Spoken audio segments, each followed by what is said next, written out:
हरिहंत सिद्ध सूर्य उपाध्याय साधु सर्व अर्थ के प्रकाशी मांगलिक उपकारी है।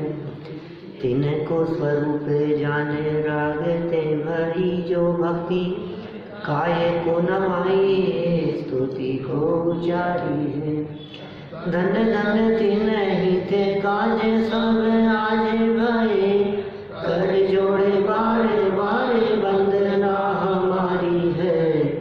मंगल कल्याण सुख ऐसो हम चाहते हैं।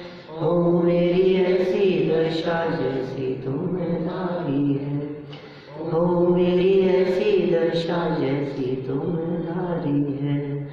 हो मेरी ऐसी दशा जैसी तुम्हारी। क्षत्र चूड़ामणि नामक यह ग्रंथ और जीवनधर स्वामी का जन्म तो हो ही गया था।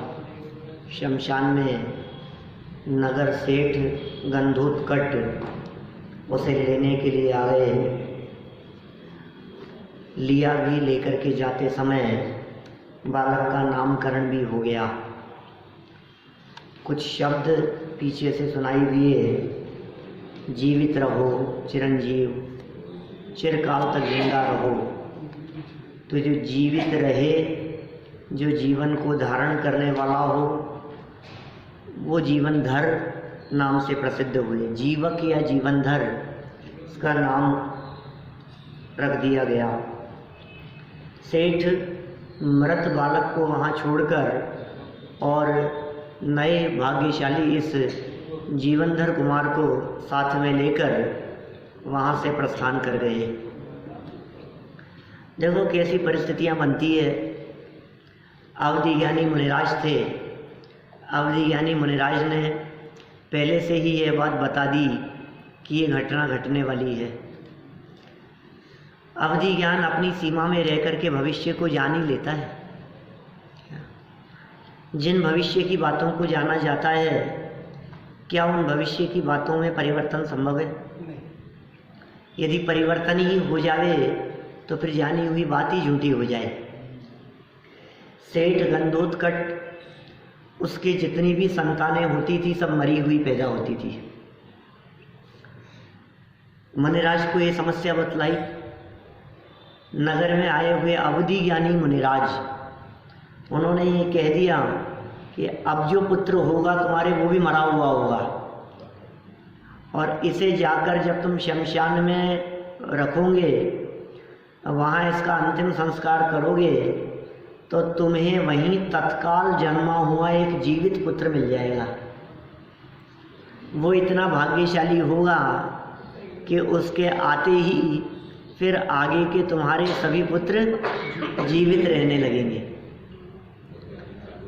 मृत पुत्र को रखा, नया पुत्र मिला। उसे तो पुत्र चाहिए था ना सिर्फ, लेकिन जो पुत्र मिला वो पुत्र बहुत भाग्यशाली था, अत्यंत सुंदर था और राजपुत्र था। क्योंकि उसकी माँ ने पिता की राजमुद्रा, अंगूठी जिस पर राज परिवार का पुत्र है ऐसा कुछ चिन्ह था, वो उस बालक को पहना दी थी। जैसे ही सेठ गंधोत्कट ने अपने हाथ में उस बालक को लिया, तुरंत वो इस बात को पहचान गया कि ओहो, ये तो राजपुत्र है। इसका लालन पालन भी उसी प्रकार किया जाना चाहिए। पुत्र को लेकर सेठ अपने घर की तरफ बढ़ गया और अपनी पत्नी माने सेठानी को उसने पुत्र समर्पित किया।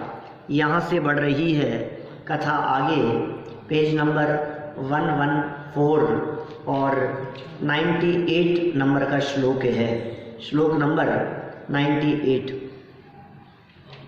सेठानी को बालक सौंपना। अमृतं स्वनुं ज्ञानात् संस्थितं कथमभ्यधा इति क्रोध्यं स्वभार्यायै सानन्दोऽयमदात्सुतम्। इसके पश्चात घर जाकर अपनी स्त्री पत्नी पर क्रोध करते हुए आनंद सहित गंधोत्कट ने पुत्र को सौंप दिया और पत्नी से कहा, नहीं मरे हुए बालक को अज्ञान से तुमने मरा हुआ कैसे कह दिया? क्या माने उससे छिपाई ये बात, कहा कि फिर मरा हुआ, तुमने मरा हुआ कैसे कह दिया? तो नहीं मरा हुआ है, ये बालक तो जिंदा है। ऐसा कहकर के गुस्सा करते हुए उसे आनंद से सौंप दिया। चेहरे में फर्क, तत्काल जन्मे हुए बच्चों के चेहरे में क्या फर्क दिखेगा आपको? क्या? और मरे हुए पूत का कौन देखे चेहरा?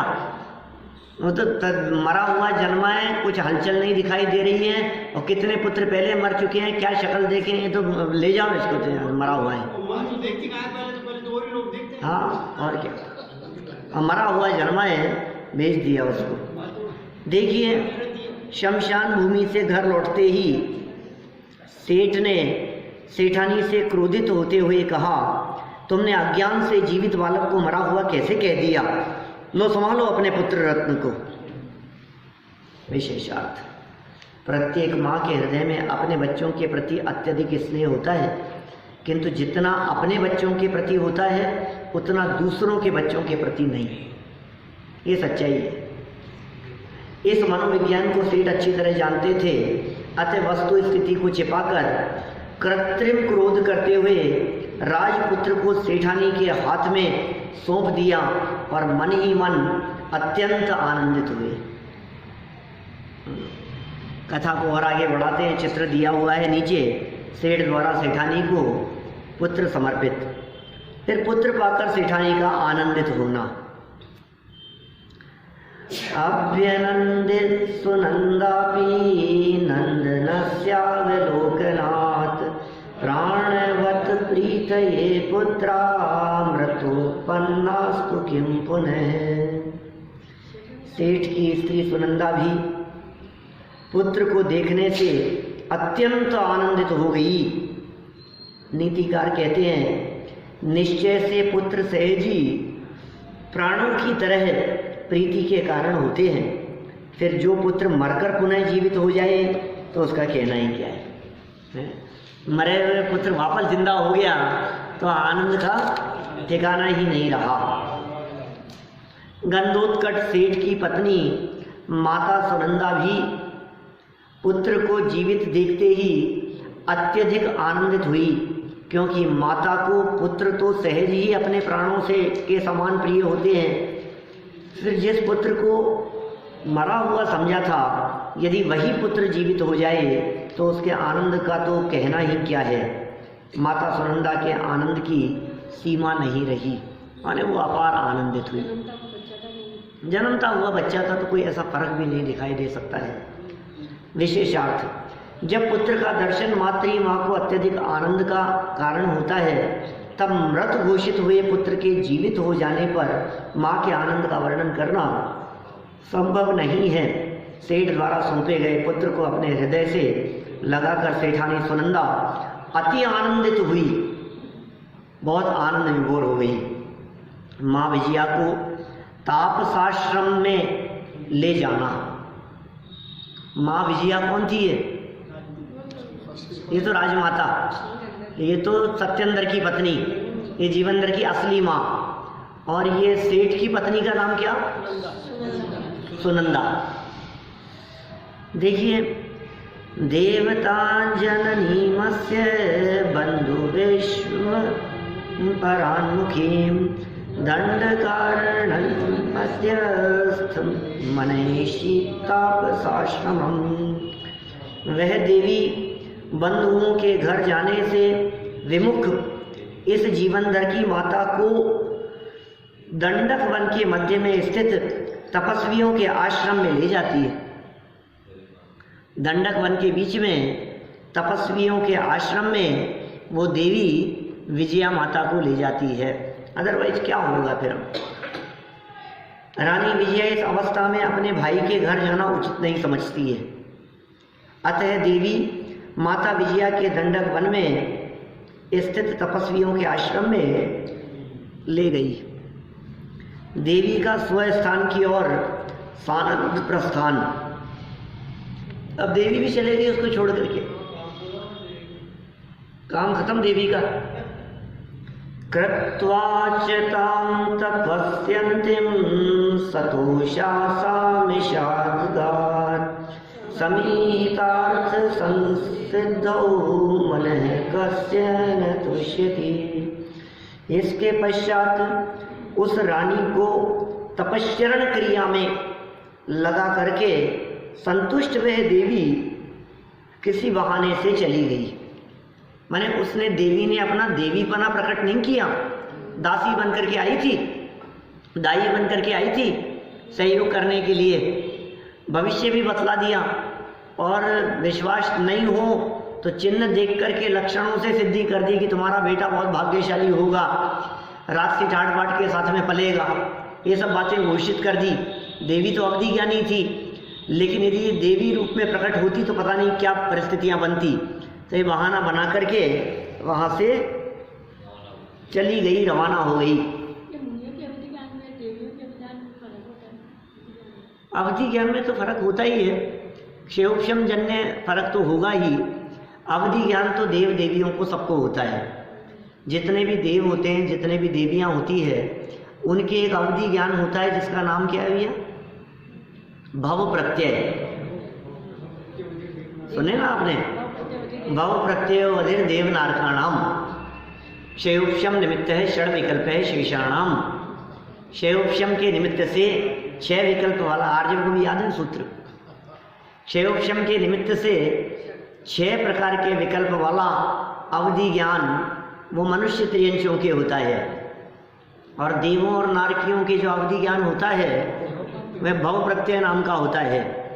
फिर प्रश्न खड़ा किया टीकाकारों ने कि साहब यदि देवों के भव प्रत्यय अवधि ज्ञान मानेंगे तो सबका अवधि ज्ञान एक समान होने का प्रसंग आएगा, तो क्या वो अवधि ज्ञान क्षयोक्षमिक ज्ञान नहीं है?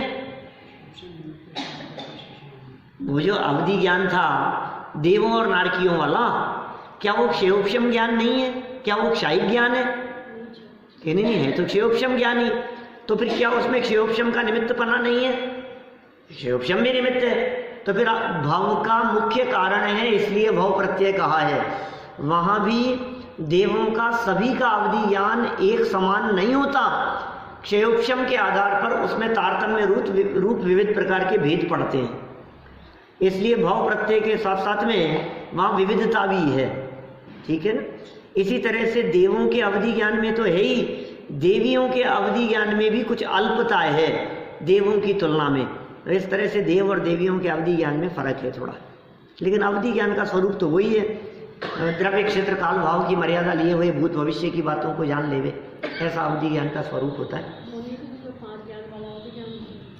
5 ज्ञान वाला अवधि ज्ञान क्या होता है? हाँ हाँ हाँ, तो वही अवधि ज्ञान वही होता है। 5 ज्ञानों में जो अवधि ज्ञान होता है उसी का नाम अवधि ज्ञान है, बाकी अलग से कोई अवधि ज्ञान नहीं होता। देवों के भी वही अवधि ज्ञान होता है, मति श्रुत के बाद वाला अवधि। नारकियों के भी मति श्रुत के बाद वाला ही अवधि होता है, देवियों के भी मति श्रुत के बाद वाला ही अवधि होता है। मनेराजों के जो अवधि ज्ञान होता है वो भी मति श्रुत अवधि मने पर केवल ज्ञान में से ही अवधि ज्ञान होता है, कोई फर्क नहीं है। आप ऐसा भेद न समझें कि उनका अवधि ज्ञान अलग प्रकार का होगा और इनका अवधि ज्ञान तो 5 ज्ञानों वाला है। अवधि ज्ञान है ही 5 ज्ञानों में एक। ये भ्रम कैसे खड़ा हुआ आप जैसे स्वाध्यायियों को? तो मुनियों को जो तब से प्रकट होता है क्षयोक्षम से हो जाता है। हाँ, तब से भी हो जाता है, क्षयोक्षम से भी हो जाता है। देखिए, मनोभिलषित अर्थ के सिद्धि हो जाने पर किसका मन संतुष्ट नहीं होता है, अर्थात सबका मन संतुष्ट होता ही है। कितनी सुंदर बात कही है। ये नीतिकारों की नीतियां हैं एक प्रकार से, अत्र है नीति कह करके वचन कह रहे हैं। मनोभिलषित, मन में जिस कार्य को करने की अभिलाषा थी वो कार्य हो जाने पर किसका चित्त प्रसन्न नहीं होता है? आपको किसी कार्य को किसी के द्वारा किए जाने की उम्मीद नहीं थी, फिर भी आपने वो कार्य उनको करने के लिए कह दिया, तो वो हो जाने पर आपका चित्त प्रसन्न नहीं होता। अपने बालक को भी यदि किसी काम के लिए कह दो करता नहीं है वैसे कुछ भी, आपने कह दिया और मान लो वो दौड़ करके वो काम करे तो आपका चित्त प्रसन्न नहीं हुआ? अरे यार मजा आ गया यार आज, ऐसा होता है। आपने किसी काम के लिए कह दिया कि ये काम करो, छोटा सा ही काम हो भले ही, किसी काम को समझ लो आप घर के नीचे से कुछ लाना है कि घर के अंदर कोई काम करना है, कुछ भी XYZ, छोटा सा भी काम करने को कही और वो काम हो गया तो चित्त में कितनी प्रसन्नता होती है। कहने पर होने वाले काम में प्रसन्नता ज़्यादा होती है और बिना कहे कर दिए वाले काम को कुछ गिनता ही नहीं है व्यक्ति। क्या कहने पर यदि छोटा सा 4 कदम से भी दौड़ करके काम कर दिया तो प्रसन्नता है, और बिना कहे किलोमीटर दूर से भी कोई काम कर लिया गया तो प्रसन्नता नहीं। ये कह रहे हैं नीतिकार, ये कह रहे हैं मनोभिलषित अर्थ के हो जाने पर, सिद्ध हो जाने पर किसका मन प्रसन्न नहीं होता? सहज ही मन प्रसन्न होता है। कौन संतुष्ट नहीं होता? सभी संतुष्ट होते हैं, सबका मन संतुष्ट होता है। देखिए सरल अर्थ, वह देवी रानी विजया को तपस्वियों के आश्रम में से ले जाकर एवं तपस्विनी बनाकर, आर्य का बना दिया उसको, तपस्विनी बना दिया, साध्वी बना दिया, संतोष पूर्वक अपने स्थान को वापस चली गई। इच्छित कार्य होने पर किसका मन संतुष्ट नहीं होता? अर्थात सबका मन संतुष्ट होता ही है। माने इच्छित कार्य हुआ और मन को संतोष हो गया, लेकिन एक समस्या है, नीतिकारों ने ये बात तो लिखी है, इच्छित कार्य हो जाने पर मन को संतोष होता है। आप मन के संतोष के लिए इच्छित कार्य कराने की अपेक्षा न रखें। क्यों? क्योंकि इच्छाएं कभी किसी की पूरी होती ही नहीं है। क्या तो असंतोष ही हाथ लगेगा और क्या होगा? ये बात तो सत्य है कि इच्छित कार्य हो जाने पर संतोष होता ही है, ये तो सही है बात, लेकिन इच्छित कार्य हो ही हो ऐसा भी तो नहीं है। क्या आशा गर्त है प्रति प्राणी यस्मिन विश्वमनुपमम कस्य किम किए दायाति व्रथा वो विशेषता। गुणभद्राचार्य आत्मानुशासन नामक ग्रंथ में कहते हैं ऐसी बात। देखिए विशेषार्थ, संसार में कषाई जीव को सुख इतना ही है कषाइयों की बात कर रहे हैं, क्या करें? कषाई जीव को सुख इतना ही है कि मेरा कहा हो जाए बस, कि जिस कार्य को करने का राग भाव होता है वह कार्य पूर्ण होने पर उसका राग भाव निकल जाता है। मजा आ गया, ये काम हो गया। भैया ने कहा कि कैमरे लग जाने चाहिए और तुरंत कैमरे वाले को फोन कर दिया और अच्छा काम किया। क्या इन्होंने ऐसा कह दिया कि आज तो ट्यूबलाइट लग जानी चाहिए मेरे माथे पे, और माथे पे ट्यूबलाइट लग गई। अब देखो आप, काम हो गया। चिपके नहीं ट्यूबलाइट के, चमक गए ट्यूबलाइट की रोशनी में। तो कैसा लगता है, अपन ने कोई काम कहा और कहते ही वो काम हो गया तो चित्त की प्रसन्नता। ये कह रहे राग भाव, ये कषाई जीवों के काम है, लेकिन भैया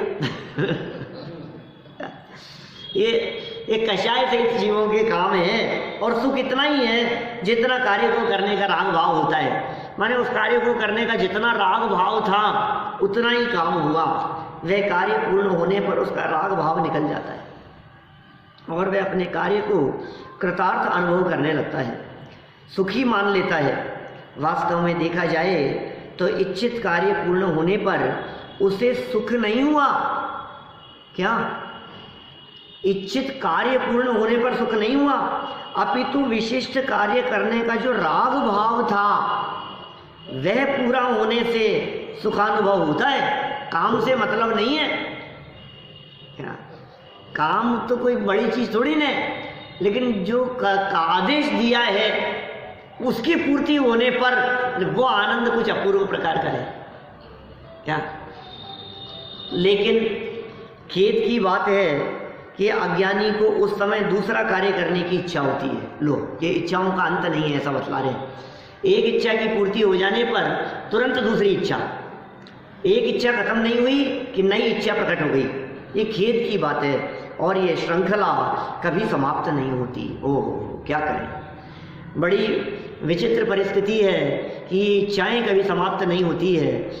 एक इच्छा की पूर्ति होने पर आनंद तो हुआ, लेकिन तत्काल ही दूसरी इच्छा जन्म ले लेती है। इसे खंडित करने के लिए तत्व ज्ञान की आवश्यकता है।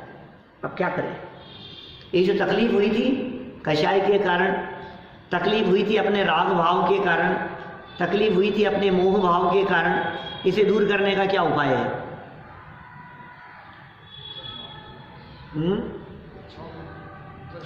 तत्वज्ञान, तत्वज्ञान। जनवाणी क्या कह रही है? ये तत्वज्ञानी उपाय है, वस्तु स्वरूप विचार, इसके अलावा दूसरा कोई उपाय नहीं है। हाँ, वस्तु स्वरूप विचार खुशी से सब दुख संकट सहा करे, कोई है ही नहीं कोई और कोई उपाय। आप कर लो कितना भी, दुनिया आपके हिसाब से चलेगी नहीं, जगत आपके हिसाब से चलेगा नहीं, घर परिवार तुम्हारे हिसाब से चलेगा नहीं, शरीर तुम्हारे हिसाब से चलेगा नहीं, देह का परिणाम देह के हिसाब से होगा। मोटापा बढ़ रहा है, वजन बढ़ रहा है, कमजोर हो रहे हैं, वीकनेस आ रही है, यहाँ दर्द हो रहा है, ये हो रहा है, कौन किसके हिसाब से चले भाई? कोई काम नहीं आने वाले हैं। सज धज के जिस दिन मौत की शहजादी आएगी, ना सोना काम आएगा, ना चांदी आएगी। ये सच्चाई है, भजन की लाइनें हैं।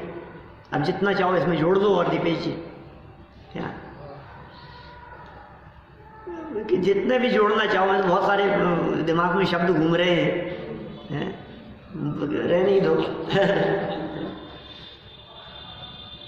सज धज के जिस दिन मौत की शहजादी आएगी, ना प्रवचन काम आएगा, ना श्रोता आएंगे, ना पत्नी काम आएगी, ना बेटा आएगा।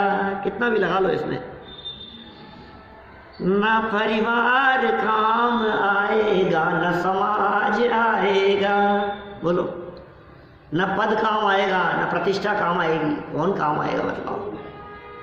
ये समाज काम आने वाला है क्या? मैं यहाँ का अध्यक्ष हो गया, मैं यहाँ का मंत्री हो गया, कौन क्या काम आएगा बतलाओ मेरे को? अगले इलेक्शन में तुम उतर गए तो बस फिर खत्म, अब तुम्हारा क्या काम? क्या अटल जी को कौन पूछ रहा था? उतर जाने के बाद में कौन किसको पूछता है? अरे जिसकी संभावना नहीं दिखती है उसको भी कोई नहीं पूछता।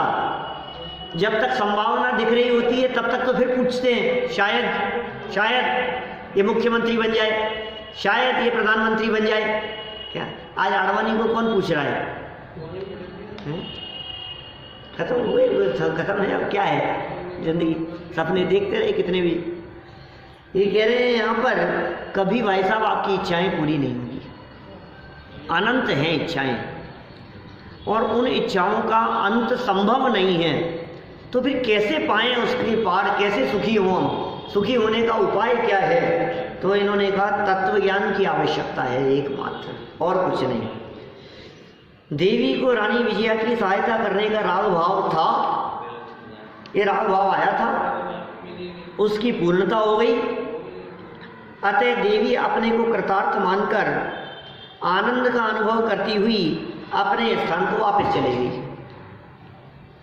ऐसा होता है, अनेक लोग न मालूम कहाँ से सहयोग करने के लिए आ जाते हैं और काम पूरा हो जाने के बाद में कहाँ गायब हो जाते हैं। आप सोचते, आप तलाशते रहते हैं उन व्यक्तियों को, गायब ही हो जाते हैं। अनजान व्यक्ति सड़क चलते जंगल में एकदम अचानक, जहाँ कोई नहीं था वहाँ अचानक से कोई व्यक्ति आ गया आपकी हेल्प करने के लिए, हेल्प की और बाद में काम हो गया और फिर आप ढूंढ रहे हैं वो पता नहीं कहाँ चला गया।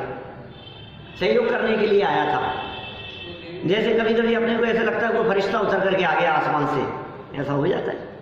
ये देवी आ जाते, ऐसे ऐसे देव लोग आ जाते हैं सहयोग करने के लिए। यद्यपि वैमानिक देव तो इस काल में आते नहीं हैं, इस पंचम काल में, इस निकृष्ट दुखमा काल में वैमानिक देव यहाँ क्या करने के लिए आए, लेकिन व्यंतराधिक भवनवासी व्यंतर ज्योतिष भवन त्रिकों में से कोई देव यहाँ यह सब कार्य करते हुए, क्रियाकलाप करते हुए दिखाई देते हैं। जिनेंद्र देव के जो भक्त होते हैं उनका सहयोग करते हुए दिखाई देते हैं।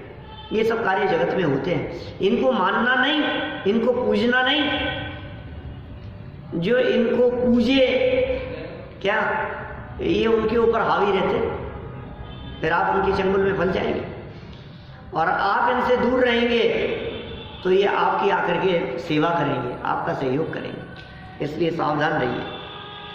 देखिए, अपने स्थान पर वह देवी वापस चले गई। रानी विजया का वन में वास। रानी विजया भी वन में ही निवास करने लगी। 102 नंबर का यह श्लोक है। देखिए क्या कहते हैं। अवासीद्राज पत्नी च वत्सं निज मनोग्रहे जिन पादाम्बुजं चैव ध्यायन्ति हन्त तापसी। खेद की बात है कि तपस्विनी राजा की स्त्री पटरानी विजया अपने मन रूपी घर में पुत्र जीवंदर कुमार का जैनेन्द्र के चरण कमलों का भी ध्यान करती हुई निवास कराती है। क्या कह रहे हैं, क्या क्या बात कह रहे हैं। देखो, खेद की बात है कि तपस्विनी राजा की स्त्री, तपस्विनी कौन, ये पटरानी विजया, राजपत्नी। तापसी भी शब्द का प्रयोग किया और राजपत्नी शब्द का भी प्रयोग किया। कोई तापसी का अर्थ कुछ पता नहीं क्या समझे, लेकिन तापसी का अर्थ तपस्विनी, ये तापसी का अर्थ होता है। और राजपत्नी राजा की पटरानी विजया अपने मन रूपी घर में पुत्र जीवंदर कुमार का जैनेन्द्र के चरण कमलों का भी ध्यान करती हुई निवास करती है। देखो, अतिशय खेद की बात है कि राजा सत्येंद्र की रानी विजया तपस्विनी के रूप में वन में तप कर रही है, परंतु वह अपने मन रूपी मंदिर में जिनेन्द्र भगवंतों के चरण कमलों और अपने पुत्र का ध्यान करती रहती है। भले ही तपस्विनी हो गई हो, भले ही घर छोड़ दिया हो, भले ही त्यागी हो गई हो, वैरागी हो गई हो, संयमी हो गई हो, लेकिन उसके बावजूद भी उसके चित्त में वो बार बार पुत्र का स्मरण हो आता है। मतलब यहाँ ये नीतिकार शिक्षा देना चाहते हैं कि भाई तपस्वी हो जाने के पश्चात घर गृहस्थी का स्मरण हो आना तो योग्य नहीं है। क्या उनका तो स्मरण हो ही नहीं, घर परिवार वालों का, अपने भक्तों का भी स्मरण ना हो, श्रावकों का भी स्मरण ना हो। माने यदि श्रावकों के प्रति भी स्नेह रखे कोई मुनि होकर, त्यागी होकर, तपस्वी होकर, तो उनके लिए बहुत कठोर शब्दों का प्रयोग किया है। हम उन शब्दों का प्रयोग कर नहीं सकते। ऐसे शब्दों का प्रयोग अष्टपाहुड़ नामक ग्रंथ में आचार्य कुंद स्वामी ने किया है। वे तो मुनि थे ना, वे कर सकते थे, ऐसे कठोर शब्दों का प्रयोग किया है। श्रावकों में शिष्य गण में नेह रखते श्रवण जो, हीन विनयाचार से वे मुनि नहीं है। बोलो, ऐसे कठोर शब्दों का प्रयोग उनके लिए कि वो मुनि का वेश धारण करके भी मानो त्रियंच जैसे हों, ऐसा कह दिया उन्होंने। किन के लिए? श्रावकों में, अपने शिष्य गण में जिनका स्नेह वर्तता हो, उनके लिए ऐसे कठोर शब्दों का प्रयोग किया है। हमारी प्रीति नहीं बढ़ेगी। किससे संबंध बढ़ाने हैं कि संबंध तोड़ने हैं, पहले ये नक्की करो। ये घर परिवार के ये सब संबंध पहले ही बहुत थे, ये सब जंजाल थे ना। इन सब संबंधों को तोड़कर तो दीक्षा ली, सारे संबंध तोड़कर। जब घर गृहस्थी में थे तो बहुत सीमित परिवार था, 2-4 खुद भाई बहन थे, 2-4 माता पिता के भाई बहन थे, इतना ही तो है। और परिवार कितना होता है? खुद के भाई बहन, उनका परिवार, और अपने माता के भाई बहन, मामा मौसी आदि, और पिता के भाई बहन, चाचा ताऊ बुआ आदि, हो गया, इतना ही परिवार होता है। और कितना है? तो कितना सा था परिवार, खुद के और माता पिता के भाई बहन आदि। अब छोड़ने के बाद किस किस से संबंध हो गया? बोलो। हर नगर में, हर शहर में हमारे वहाँ वो हैं, वहाँ वो हैं, वहाँ वो हैं, वहाँ वो हैं, कितना लंबा सब कुटुंब फैल गया। तो ये क्या किया आपने? आपको तो सीमित करना था, ये आप क्यों फैला रहे हो? जितने ज़्यादा जिसके संपर्क होते हैं वो उतना ज़्यादा आकुलित व्याकुलित रहता है, उसके निराकुल होने के चांस उतने कम होते हैं। ये वास्तु स्वरूप है।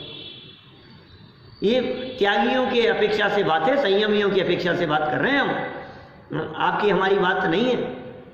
एक लेवल तक तो वो फिर वो बढ़ते ही हैं वो संपर्क। अभी गृहस्थ श्रावकों की बात नहीं, ये कह रहे हैं तपस्वी होकर के पुत्र का ध्यान करना ये योग्य नहीं था, लेकिन वो जिनेंद्र भगवान के भी चरणों का स्मरण करती है और बार बार में अपने पुत्र का भी स्मरण करती है। और उसके दिमाग में एक बात यह भी तो है कि भाग्यशाली होगा और इसी भाव से मोक्ष जाएगा, तो उसे जिनेंद्र के रूप में अपने पुत्र भी दिखते हैं। क्या तो लगता है कि वो मेरा बेटा है ना तो भगवान बनेगा क्या? मैं भी उसके चरणों की सेवा करूंगी, मैं भी उनकी भक्ति करूंगी, ऐसा उसको फील होता है। देखिए, श्रावक के जीवन में पाप पुण्य के परिणाम चलते रहते हैं। सच्चे देवादि की प्रतीति हो तो पुण्य परिणामों को कुछ अंशों में स्थान रहता है, अन्यथा केवल पाप परिणामों का ही एक छत्र राज्य रहता है। किसके जीवन? श्रावक के जीवन में। श्रावक के जीवन में जब सच्चे देवशस्त्र गुरु का सानिध्य हो गया, सच्चे देवशस्त्र गुरु का समागम हो गया, देव मिल गए, गुरुओं के चरणों की शरण में आ गए, तो समझ लीजिए पुण्य परिणामों का कुछ अंश जगह है और बाकी तो पाप का ही साम्राज्य है। मंदिर में कितनी देर बैठते हो, बाकी तो सब दुकानदारी में बीतता है ना समय। आप भले मन ही मन कितना भी मुस्कुराते रहो, कहते रहो हम बहुत धर्मात्मा हैं, हम बहुत पुण्यात्मा हैं, हमने बहुत, अरे राम कितना, हम तो बहुत अच्छे था, अब तो जीवन बहुत बदल गया था हमारा, लेकिन तो भी सच्चाई यही है कि पलड़ा तो वही भारी है। घर गृहस्थी और दुकान वाला ही। एक आध 2 घंटा मंदिर में आकर हम अपने आप को धर्मात्मा कहना चाहते हैं, कहलवाना चाहते हैं औरों से, हम ये प्रदर्शित करना चाहते हैं हम कितने बड़े धर्मात्मा हैं। देखो आप आजकल तो सुबह शाम दोनों टाइम क्या, अब जिसकी बन जाए क्या। देखो या तो सामान्य बात है जो अपने ऊपर लागू कर ले, जो जिस पे लागू करे क्या, किसी को और कोई दूसरा नहीं दिखता, सबको खुद ही दिखते हैं। मुझे मालूम है, मैं जब यहाँ माइक से कोई भी बात कहता हूँ तो अनेक लोगों में से सब अपने अपने ऊपर फील करते रहते हैं, ये तो मेरे ऊपर कही है, ये बात तो मेरे लिए कही गई है, ये तो मेरे लिए कह रहे हैं। अब भले वो जनरल बात हो, शास्त्र की बात हो, जो बात शास्त्र में कही गई है, मैं थोड़ी ना कह रहा हूँ, ये कह रहे हैं यहाँ पर। अब इनकी बात तो भूल गए, तो कहा आप तो हमारी पिक्चर बना रहे हो। गजब हो गया भाई। मैं तो यहाँ की कह रहा हूँ, श्रावक के जीवन में, ये यहाँ पढ़ो लाइनें, शास्त्र की लाइनें क्या है। श्रावक के जीवन में पाप पुण्य के परिणाम चलते रहते हैं। श्रावक के जीवन में अकेले पुण्य के परिणाम या धर्म हो ऐसा नहीं होता। पाप पुण्य के परिणाम तो चलते ही रहेंगे, पाप के बाद में पुण्य और पुण्य के बाद में पाप, और फिर पाप के बाद में पुण्य, फिर पुण्य के बाद में पाप, ये चलते ही रहेंगे। जैसे दरवाजे होते हैं ना, एक पहले बंद होता है और दूसरा पीछे बंद होता है, दोनों साथ में नहीं होते, क्रम से ही होते हैं। पैर होते हैं ना, आगे पीछे चलते हैं, ऐसी स्थिति है यहाँ भी। सच्चे देवादिक की प्रतीति हो, अब पाप पुण्य में से यदि सच्चे देवादिक की प्रतीति हो तो पुण्य परिणामों का कुछ अंशों में स्थान रहता है, कुछ अंशों में। कब? सच्चे देव, सच्चे शास्त्र, सच्चे गुरु जिनवाणी, इनका सानिध्य समागम मिला तो कुछ अंशों में किसका रहेगा? पुण्य परिणाम का स्थान रहता है। धर्मात्मा हो गए ये तो कह ही नहीं रहे हैं, ऐसा पुण्यात्मा हो गए ये भी नहीं कह रहे हैं। और कुछ अंशों में पुण्य किया है, कितना परसेंटेज लगाओगे तो फेल हो गए। 24 घंटे में से कितने घंटे बतलाओ? 24 घंटे में से 6 घंटे जिनवाणी के लिए दो तो 25% है। 24 घंटे में से 8 घंटे यदि इस अध्ययन मनन है जिनवाणी के सानिध्य में, 24 में से 8 घंटा बिताओ तो 33% से पास हुआ है। 33% वाला पास होता है क्या? 33 वाला 36 वाला होता है, हैं? अब 36 के लिए आपको 9-10 घंटा पढ़ना पड़ेगा। बोलो आप, यहाँ तो पास भी नहीं है, सब फेल है। बोलो, अब आप कह रहे हो हम तो धर्मात्मा, हम तो पुण्यात्मा और हमने तो खूब किया है। कौन सा धर्मात्मा, कौन सा पुण्यात्मा? सारा जीवन तो पाप में बीत रहा है, फिर अपने आप को पुण्यात्मा छोड़ धर्मात्मा कह रहा है अपने आप को। धर्म समझता नहीं है, असली धर्म की खबर नहीं है, वस्तु स्वभाव धर्मों को पहचानता नहीं है, और धर्मात्मा धर्मात्मा का अपना बैच लगा रखा है, मैं धर्मात्मा हूँ साहब। क्या कह रहे हैं यहाँ? सच्चे देवादि की प्रतीति हो तो पुण्य परिणामों को कुछ अंशों में स्थान रहता है, अन्यथा अदरवाइज क्या होगा? केवल पाप परिणामों का ही एक छत्र राज्य रहता है। कहाँ? गृहस्थ दशा में। अच्छा, जिस दिन यहाँ नहीं आए सुनने के लिए, हैं? उस दिन किसका राज्य था आपके दिमाग में, दिलो दिमाग में? पाप परिणामों का ही साम्राज्य था ना।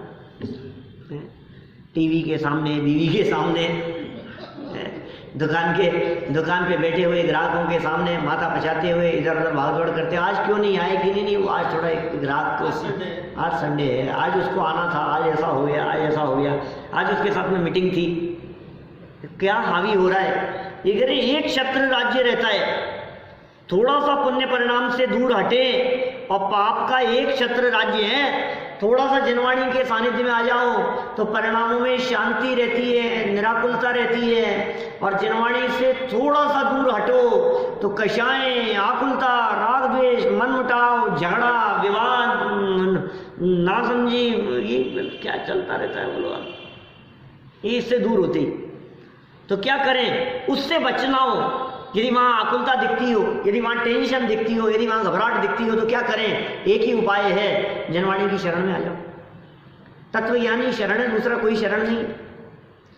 आपको यदि वहाँ घबराहट दिखती है, आपको यदि वहाँ आकुलता दिखती है, आपको यदि टेंशन दिखती है, आपको यदि ऐसा लगता है कि मैं डिप्रेशन का शिकार हो रहा हूँ, जनवाणी है, माँ है तेरे साथ में, ये जनवाणी माँ ही शरणभूत है। क्या कह रहे हैं? अन्यथा क्या होगा? पाप परिणाम का ही एक छत्र राज्य का मतलब जानते हैं आप क्या होता है? इसके अलावा दूसरा कुछ नहीं है, दूसरा ऑप्शन ही नहीं होने का नाम होता है एक छत्र राज्य, ऑप्शन ही नहीं है। माने हमारे पास कोई ऑप्शन, ये तो साहब जैसे किसी प्रोडक्ट के बारे में कह दो, जैसे किशनपोल बाजार में फर्नीचर में तो एक छत्र राज्य है इनका, है? किसी फील्ड में किसी जगह पर किसी के बारे में नहीं कह रहे, यहाँ इस फील्ड में तो इनका एक छत्र राज्य इन्हीं का चलता है, दूसरा कोई है ही नहीं, नामो निशान लेने वाला भी नहीं है, दूसरा चर्चा ही नहीं है किसी और की, एक छत्र राज्य है। देखिए रानी विजया के ज्ञान ध्यान के विषय दो ही रह गए हैं, एक तो जिनेंद्र भगवंतों के चरण कमल और दूसरा स्वपुत्र, ये दो ही रह गए उसके चिंतन के विषय। माने रानी विजया के चिंतन में इन दो के अलावा तीसरा और कोई नहीं आता। आंखों के सामने पुत्र नहीं है तब भी उसका ज्ञान ध्यान बना ही रहता है। बोलो, सामने होने की जरूरत थोड़ी ना होती है, सामने नहीं होवे तो भी उसका ज्ञान बना रहता है, सामने नहीं होवे तो भी उसका ध्यान बना रहता है। इसका अर्थ यह हुआ कि जीव को जिसकी महिमा और रुचि होती है उसका ज्ञान ध्यान वह करता ही रहता है। लो, रुचि अनुयायी गिरी कह दिया, फॉर्मूला बतला दिया यहाँ। इन सब हमें तो बहुत रुचि है, ये कह रहे हैं जिसकी महिमा आती है, जिसकी रुचि होती है उसका ज्ञान भी करता है, उसका ध्यान भी करता है। आपको किसकी रुचि है? किसकी रुचि है आपको? जनवाणी की, पढ़ने की? सब यहाँ तो ऐसी बातें करें, क्या साहब तोलिया जी, ऐसी बातें करते हैं यहाँ तो ऐसी बातें करते हैं ना। किसकी रुचि है बतलाओ? अभी आपकी तनख्वाह डबल करके कोई दूसरा व्यक्ति कहे कि आप हमारे यहाँ आ जाओ और समय भी तुम्हारे को 2 घंटा कम देना पड़ेगा और तनख्वाह डबल, तो क्या करो? इधर से उधर चले जाएंगे, एक जगह से दूसरी जगह चले गए हम। जिसकी रुचि उधर का पुरुषार्थ, आपका पुरुषार्थ अध्ययन के लिए, इसका मतलब आपकी अध्ययन की रुचि है।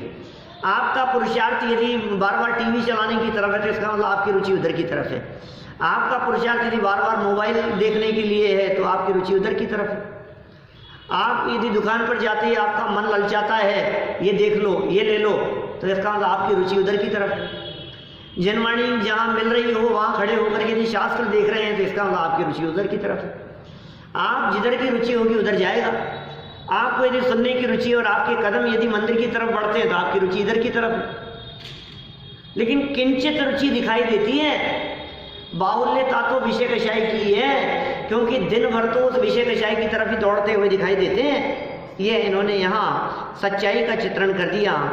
जिस जीव को जिसकी महिमा रुचि होती है, जिसको जिसकी महिमा होती है, उसका ज्ञान भी और उसका ध्यान भी वह करता ही रहता है। तो रानी विजया की रुचि का विषय भी राजा भी थे, माने जिनेंद्र भी थे, और राजा बनने वाले जीवनधर स्वामी भी, जीवनधर भी और जिनेंद्र भी, ये दोनों ही उसकी रुचि के विषय थे। इसलिए उपयोग बार बार में उधर ही चला जाता था। तो इस तरह ये थोड़ी बहुत बात की अपन ने। कल इस विषय को थोड़ा और आगे बढ़ाते हुए जितना संभव हो सकेगा उतना आगे तक चलाएंगे। तो महावीर भगवान ने की